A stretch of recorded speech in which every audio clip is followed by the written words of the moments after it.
Good morning.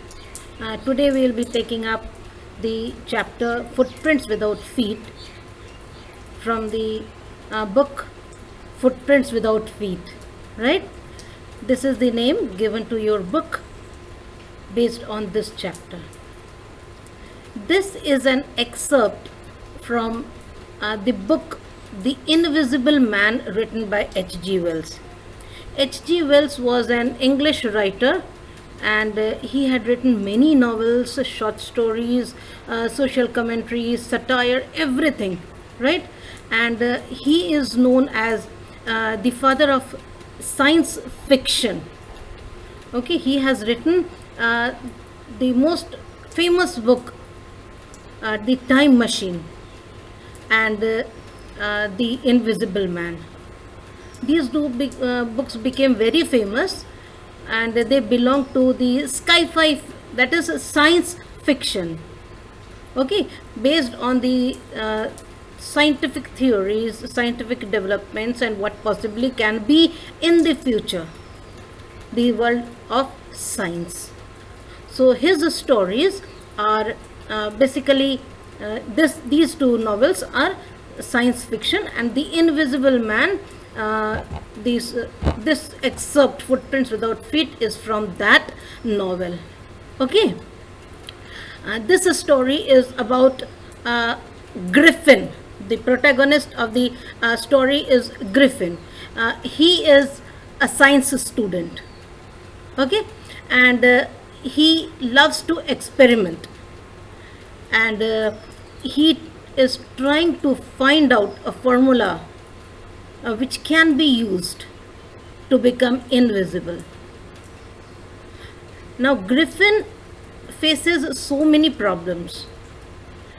He lives in a rented house. His landlady troubles him for the rent. He doesn't have enough money, but he has all the equipments in his house where he can experiment to become invisible. He goes to his father to get some money, but his father doesn't give him the money, so he steals from there. Even when his father dies, he is not there. He is looking at the funeral from a distance. He cannot go there. And then when he successfully experiments on invisibility, he tries it on himself. First, he tries it on the cat, the landlord's cat, and he is successful. And later on, he experiments it on himself and he becomes invisible.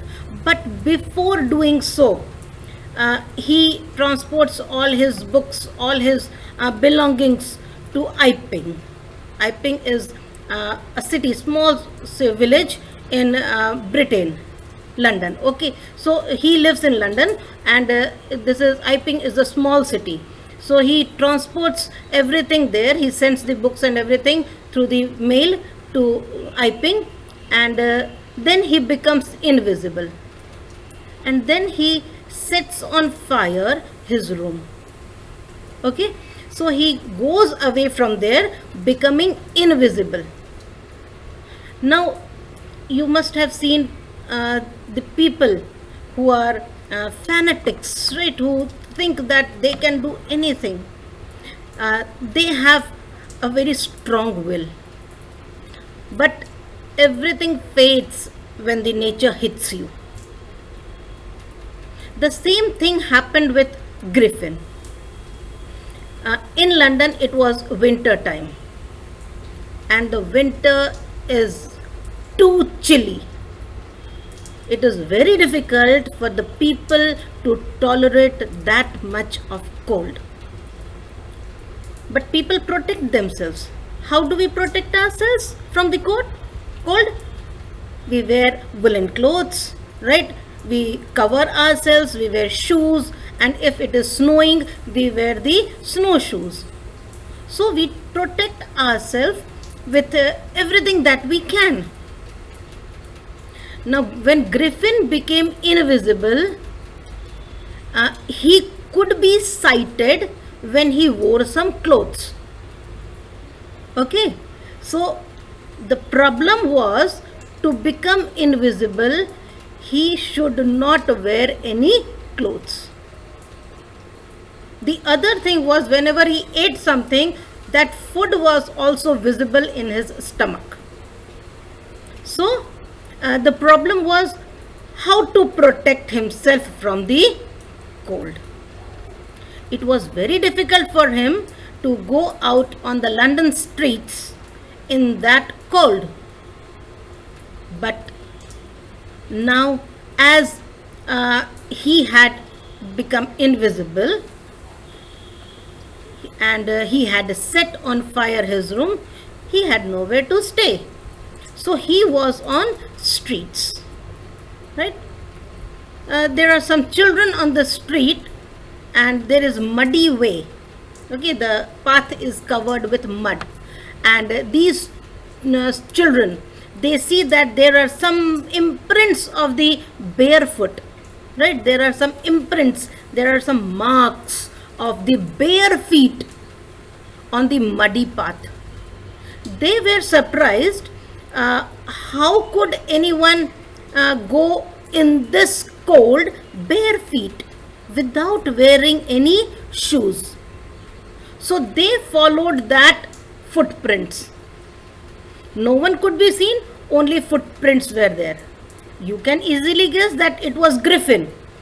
But these children did not know, right? So he started walking on the muddy path, and these children could see the imprints of the foot, and they followed, and slowly they saw that when it came on the main road, it started fading, and suddenly it faded away, right? They could not understand how this had happened. For them it was something very extraordinary. How can there be a footprint without any human being? But it was there, right? They had seen it. They were very surprised. Now it was Griffin, as we all know. It was very cold. He was feeling chilly. So what he did, that to protect himself from this cold, he entered into a big London store.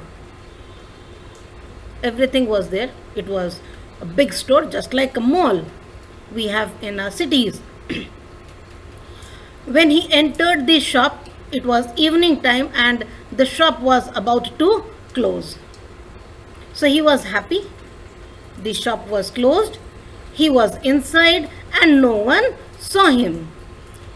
The workers of that shop went away. They locked it from outside, and Griffin enjoyed his stay in the store, right? He covered himself with all the fine clothes, right? And he rested on the sofa which was there, and then he had food, right? He opened the refrigerator and he found the food. He had to his full. He was hungry. He was unclothed, right? So he covered himself, protected himself from the cold, slept on the sofa, and had wonderful food. He was very happy. He tried to have a nap, right? He had thought that before anybody would enter into the shop, as soon as the shutter goes up, he would hide himself and he would move out of the shop without being noticed. But he slept, and he could not get up before the workers entered the shop. Now these workers, when they saw Griffin wearing the clothes that were of the store, they started chasing him. Now it was very difficult for Griffin to protect himself. So what he did was, he started throwing away the clothes that he was wearing. And suddenly the people saw that there was no one, only the clothes lying on the floor, right? And then Griffin went away from there, and again he was without clothes. But it was too chilly and it was difficult for him to protect himself from this chilly cold. So he thought that there should be another option where he could find some clothes which he could wear. So he thought of the theatrical center, a place where there are theaters and there are shops which sell those clothes needed for the theater. The heroes, the actors who enact on the stage, right? So that theoretical center, he went there, and when he entered a shop unnoticed, he went upstairs. Okay, it was on the second floor. He went there, and when he went there unnoticed, what he did was he wore the clothes. He covered his forehead with a bandage, right, so that his shape of the face could be there, right? And then he wore big glasses, goggles, dark glasses. Okay, so those dark glasses where he could hide his eyes, no one could see his eyes. And then he put a big false nose. Okay, false nose, pink colored nose. And then he put on the big bushy side whiskers. Okay, side whiskers are the growth of the hair on the sides. Okay, these are the side whiskers. So he put on the side whiskers, big bushy side whiskers, so that it could not be noticed. And then he put on a big hat. So now his face had taken a shape. Okay, he was wearing the clothes, he was wearing a hat, he was wearing the dark glasses, a false nose with big bushy side whiskers, and now he was fully like a human being, right? Now, how to get out from there? He had entered into the shop unnoticed, but how to get out from there? He could not get out unnoticed.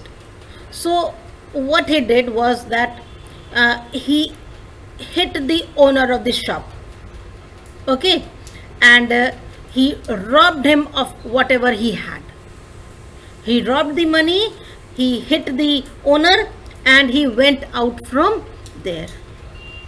Right? Now, where to go? Iping. Right? He had to go to Iping. So he started his journey to Iping.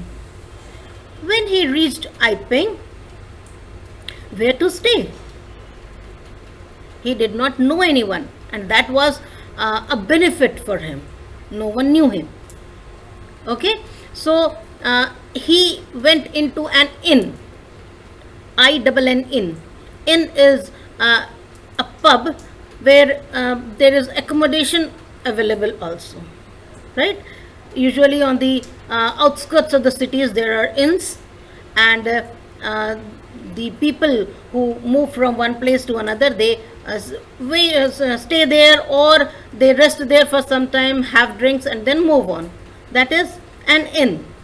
There is accommodation also available. So what Griffin did was he wanted to stay in that inn. So that particular inn was owned by one Mr. Hall and Mrs. Hall. Okay, now Mrs. Hall was very suspicious kind of lady, and she did not allow Griffin to enter without taking the money. During this period, that is in winters, usually the inns were empty because people didn't move from one place to another. Right? It was so cold that people avoided going from one place to another, and if they did not move, the inns were almost empty. So it was very nice for Mrs. Hall to have a guest. Griffin had stolen the money from the shop. So now he had the money. So he paid advance money. right? He paid in advance the rent for the room and the food. He instructed Mrs. Hall that he need not be disturbed. He had come to the place because he wanted solitude. Solitude means living alone. So he wanted to live alone, and that is why he did not want to be disturbed. And then he said that his face is like this because he had met with an accident. And he is an experimental scientist. So he said everything about himself which was not true, but he had got an accommodation in the inn. Right? Now, Mrs. Hall was satisfied because she had got what she wanted. What she wanted was money. And Griffin had given the money in advance. Right? So she was very happy. Whatever money was given to her, it made her very happy. She happily gave the room to Griffin and provided with the breakfast. Okay. Now some days passed and Griffin again became short of money. How much would that money last, which he had stolen from the shop owner? Right, the shop owner of the theoretical items. So how much would that last? It was difficult for him to keep that money for long. He couldn't earn any money here. He did not have anyone who would send money to him. But he pretended that he is expecting a check and he would be giving the rest of the money to Mrs. Hall when she started troubling about the money. Right? He pretended. He knew that he is not going to get any money from anywhere. But he pretended that he is going to receive a check. Okay? So we'll stop here. The next part we'll be doing in the second video. But some word meanings we will be taking up. These are the word meanings. Right? Imprints is a mark on a surface. Bare is not covered. Right? Fascinated is strongly attracted. Bewildered, confused. Eject, compel someone to leave a place. Wander, walk or move leisurely. Expense, the cost required for something. Panicked is caused to feel panic. Theoretical is related to acting or the theatre. Shivering is shaking because of cold, fright or excitement. Callously is in a way that shows an insensitive and cruel disregard for others. Inn is a pub providing accommodation. Solitude is being alone, and eccentric is unconventional and slightly strange. Right? These are the word meaning. And now some important events in London, because we have studied this part. Right? What happened in London? Okay? These are the important points. I will read it out. You pause the video to look at it. Boys see fresh muddy imprints of a pair of bare feet. Griffin slipped into a big London store. He dressed himself with warm clothes and had a meal. Had to run away in the morning, taking off his clothes and becoming invisible. He went to a shop in the theatre world. He dressed himself and covered his face with bandages, dark glasses, false nose, big bushy side whiskers and a large hat. He attacked the shopkeeper and robbed him of all the money. He took a train to Iping to get away from crowded London. Right? So today, this is the place where we are going to stop, and we'll be taking up the second part, what happens in Iping. Okay, thank you.